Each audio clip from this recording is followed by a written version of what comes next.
terhadap pelaku usaha yang hasil pengawasannya ditemukan belum memiliki perizinan, itu kita hentikan sementara kegiatan.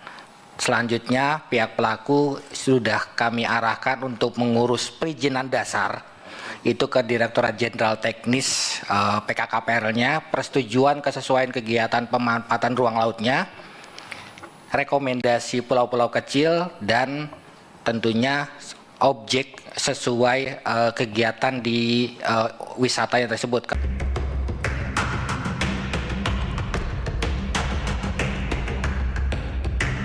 Pihak Rismon Sianipar mengklaim surat perintah penghentian penyidik atau SP3 di kasus tudingan ijazah palsu Presiden ke-7 RI Joko Widodo sudah masuk tahap finalisasi.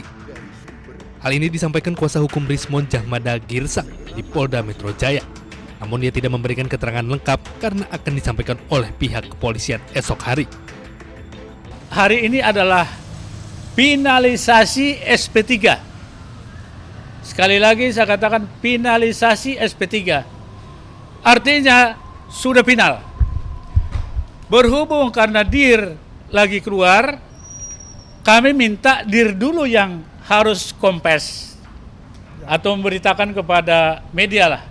Baru kami, seperti waktu kami mau berangkat ke Solo. Sementara itu Rismon membantah isu menerima sejumlah uang atas restoratif justice yang diajukannya.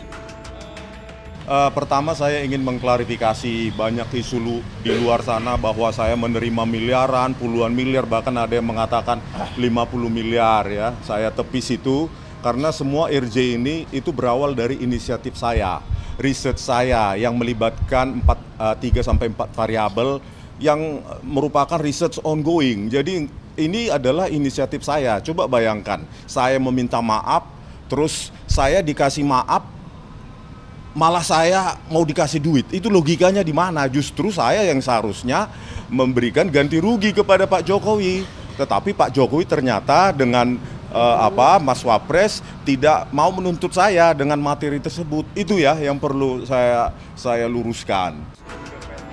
Selain itu Rismon juga menyinggung bahwa penelitian yang ia lakukan adalah independen tanpa motif politik.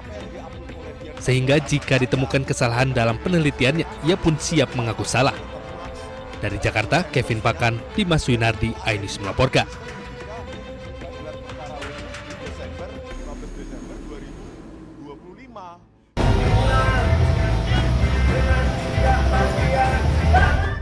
Roy Suryo CS datang ke depan gedung DPR MPR bersama puluhan orang lainnya.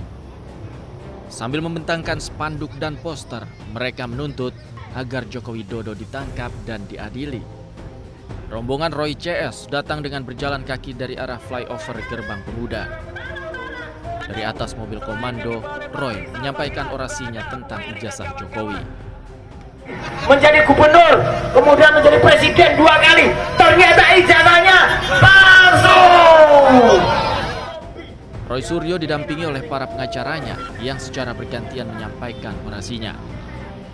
Hari ini adalah jawaban dari kami, semua aktivis yang bergerak di dalam mengungkap kebohongan dan mengungkap kepalsuan dari 99,9% ijazah palsu Jokowi.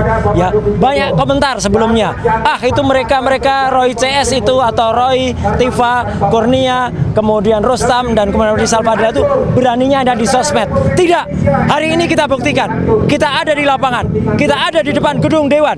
Kita ada di depan wakil rakyat kita dan kita tanya kepada wakil rakyat kita, 580 anggota Dewan itu mendengar tidak? Inilah aspirasi rakyat, inilah aspirasi masyarakat. Selain Roy Suryo, sejumlah pensiunan jenderal juga ikut serta dalam unjuk rasa ini.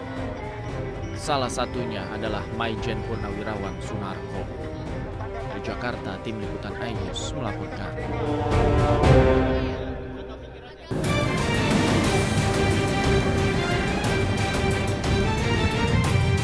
Kejaksaan Agung menetapkan Ketua Ombudsman RI Heri Susanto sebagai tersangka dalam kasus dugaan korupsi tata kelola tambang nikel di wilayah Sultra periode 2013-2025. Dirdik Jampitsus Kejagung Syarif Sulaiman Nahdi mengatakan Heri diduga mengurus masalah perhitungan penerimaan negara bukan pajak dari PT TSHI.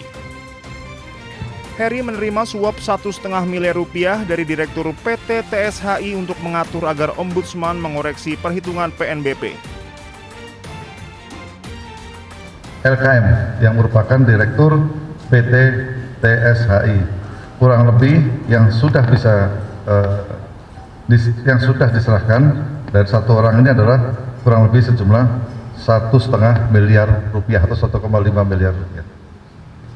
Kemudian terhadap tersangka HS itu kami tetapkan melanggar pasal 12 huruf A, 12 huruf B, pasal 5 dan pasal 606 KUHP yang baru. Ya. Pada saat ini tersangka dilakukan penahanan selama 20 hari ke depan di Rutan Salemba Cabang Kejaksaan Negeri Jakarta Selatan. Untuk AW tadi dilakukan penahanan di Rutan Salemba Cabang Kejaksaan Agung. Heri dijerat pasal 12 huruf A, 12 huruf B, pasal 5 dan pasal 606 KUHP. Ia langsung ditahan di Rutan Salemba Cabang Kejari Jakarta Selatan selama 20 hari ke depan. Dari Jakarta, tim liputan Anyus melaporkan.